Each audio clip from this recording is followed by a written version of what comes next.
मैं तुम्हें यह वरदान देता हूँ कि जो भी प्राणी तुम्हारे द्वारा पकाया हुआ भोजन खाएगा वह दीर्घायु हो जाएगा।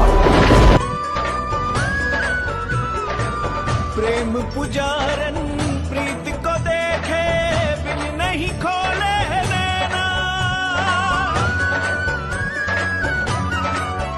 हो मन से मीत का स्वर मिल जाए, धरती अंबर सब झुक जाए।